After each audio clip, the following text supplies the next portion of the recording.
Ministère Bethesda. Ministère Bethesda. Ministère Bethesda. Bien-aimés dans le Seigneur, très chers frères et très chères sœurs, je vous salue encore une fois de plus ce matin. Que la paix du Seigneur soit votre partage et que toutes les bénédictions promises dans la parole de Dieu se répandent dans la vie de chacun de nous. Ce matin, par la grâce de Dieu, nous allons partager une petite réflexion que je me suis faite et je pense que par la grâce de Dieu, elle peut bénir un frère, elle peut bénir une sœur, elle peut aussi encourager quelqu'un à mieux faire. Si cette personne ne faisait pas ce que je dirais ce matin que le Seigneur m'a mis à cœur pour exhorter un bien-aimé. Alléluia. 1 Timothée chapitre 5 à partir du verset 8. Si quelqu'un n'a pas soin des siens, et principalement de ceux de sa famille, il a renié la foi et il est pire qu'un infidèle. Ici, je vois que l'apôtre Paul s'applique plus sur les besoins parce qu'il parle à Timothée concernant l'approvisionnement des veuves, celles qui sont veuves, qui doivent être qualifiées pour recevoir le soin, le support de l'Église. L'impression ici est plus charnelle, est plus le matériel, la nourriture, les besoins de la veuve. Mais lorsque je lis cette parole, ce qui m'est venu à l'esprit, ce sont les besoins spirituels de nos siens, ou bien les besoins spirituels de membres de notre famille. Cette parole s'adresse à beaucoup de nous, surtout ceux qui sont nés de nouveau, surtout ceux qui marchent avec le Seigneur il y a bientôt des années, ceux qui ont des expériences avec le Seigneur, ceux à qui le Seigneur s'adresse, le Seigneur fait des grandes choses. Alléluia. Bien-aimé dans le Seigneur, lorsque on aime quelqu'un, lorsqu'on aime sa femme, lorsqu'on aime ses enfants, lorsqu'on aime son oncle, on aime sa tante, on aime son père, on aime sa mère, on aime ses cousins et ses cousines, on aime ses neveux et ses nièces, on veut les voir heureux. On veut les voir avoir le meilleur que ce monde puisse donner. Et le meilleur que l'homme peut donner à une autre personne, je crois bien, c'est la vie éternelle. C'est la parole de Dieu, c'est la nouvelle naissance. Parce que c'est bien de pouvoir leur donner l'argent, les maisons, les études, l'éducation, tout ça. Mais ce sont des choses qui ont un temps limite, qui après certaines années n'ont plus de valeur. Mais il y a une chose dont l'homme a le plus besoin, c'est la vie éternelle. C'est lorsque la personne meurt aujourd'hui, la personne a l'espérance de la résurrection.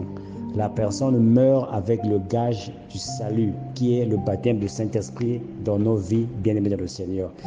Je crois que ça ne nous fera pas plaisir un jour d'aller à l'enlèvement et de voir que les membres de ta famille que tu aimais tant, les membres de ta famille que tu aimais tellement, un neveu que tu aimais tellement, une nièce que tu aimais tellement, une tante que tu aimais tellement, un frère, une sœur, un père, une mère, un grand-père, une grand-mère que tu aimais tellement et tu vas en l'enlèvement, tu ne retrouves pas avec toi, bien-aimé dans le Seigneur. C'est quelque chose qui va nous faire vraiment mal.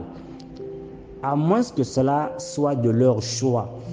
Mais je crois bien dans le Seigneur, comme il y a un adage français qui dit que la charité bien ordonnée commence par soi-même. Beaucoup d'entre nous, on se bat. On veut que le Seigneur puisse nous utiliser pour gagner des âmes. Alléluia. Et nous prions pour ça. Nous voulons avoir des dons spirituels. Nous voulons avoir de l'onction afin de pouvoir gagner des âmes pour le Seigneur. Alléluia. Gagner des gens dans la rue, gagner les gens dans partout là où nous allons, impacter les gens. Mais bien aimés, si nous ne commençons pas par nos propres maisons, si nous ne commençons pas chez nous à la maison, dans nos familles, alléluia, c'est une autre chose si ces gens rejettent le salut. Tu leur parles de Jésus et ils le rejettent. Là, bien aimé, le sang retombe sur eux-mêmes. Comme cela est écrit dans le livre d'Ézéchiel, la sentinelle, son but c'est d'avertir. Parce que si la sentinelle, qui est toi et moi, parce que la sentinelle se tient sur un haut élevé, sur une estrade, il se tient là-haut, c'est la disposition spirituelle de toi et moi. C'est-à-dire, toi et moi, on est des sentinelles. La sentinelle est toujours à un niveau élevé dans les villes fortifiées, dans l'Ancien Testament, ou bien dans le royaume de l'Ancien Testament. C'est pour montrer notre élévation spirituelle, notre démarcation. Et le rôle de la sentinelle, c'était de regarder, de voir l'ennemi approcher. Lorsque l'ennemi venait pour le combat, venait pour la guerre, venait pour conquérir les terres qui appartenaient à son peuple, qu'est-ce que la sentinelle devait faire?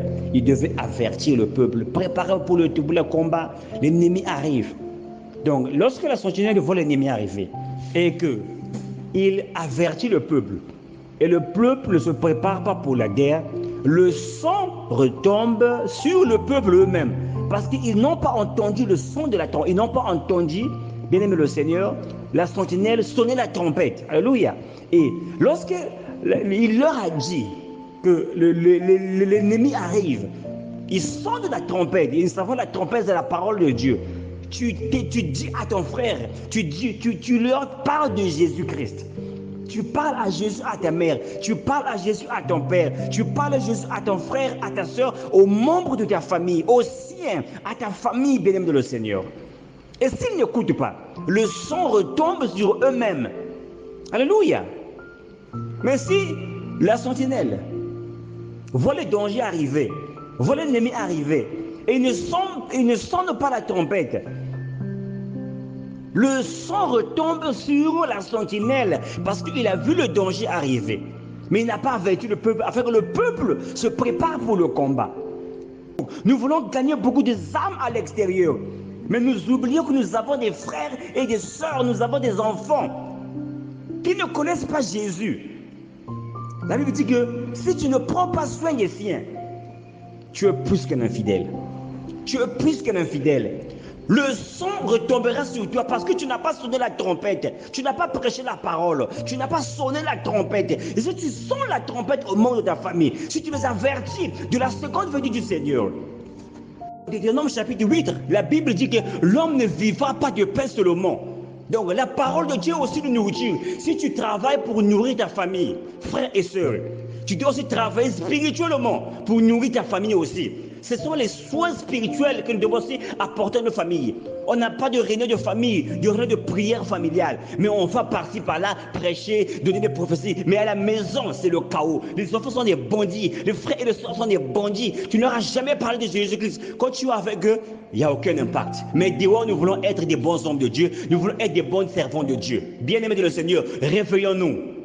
Commençons à la maison. Commençons avec la famille.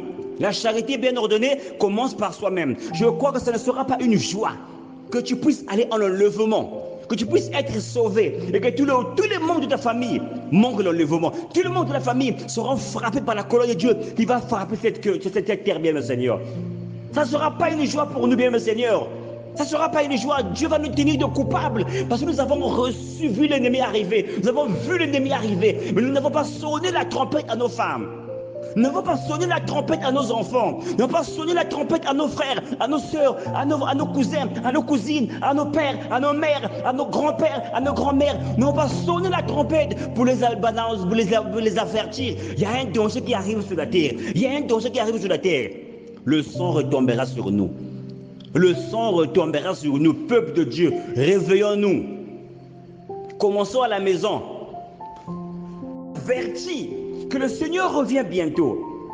que ce monde va passer par un fracas, que la colère de Dieu va s'abattre sur cette terre-là. Et ceux qui ne sont pas en Jésus vont périr. Il y aura un enlèvement. Tu parles de cela aux membres de ta famille, aux siens, aux membres de ta famille. Et que s'ils refusent d'écouter, à ce moment-là, le sang ne retombe pas sur toi. Le sang retombe sur leurs propres épaules. Toi, tu es saint. Toi, tu es le Dieu ne te prend pas pour coupable. Parce que tu as vu le danger qui arrive sur la terre et tu as dit cela. Bien-aimé, ça nous fera tellement mal que tu puisses aller en enlèvement. La femme avec laquelle tu dors, la femme avec laquelle tu prétends aimer, ou bien que tu aimes, tu dis aimer. Tu n'as jamais parlé de Jésus à cette femme-là. Tu n'as jamais parlé de tous ces événements qui vont arriver sur la terre pour la préparer à se mettre en ordre avec le Seigneur. Tu as des membres de famille.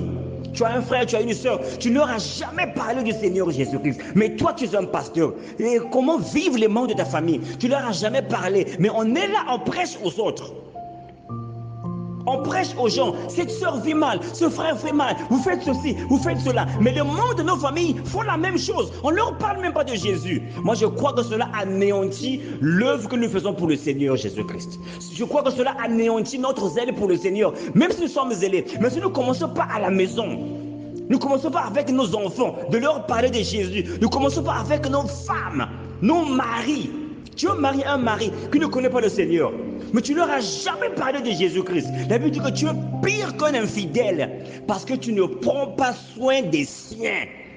Si tu sors de ta maison, un pasteur, un frère qui prêche comme moi, frère Francis, mais ma femme ne connaît pas le Seigneur Jésus-Christ, je fais un travail en vain.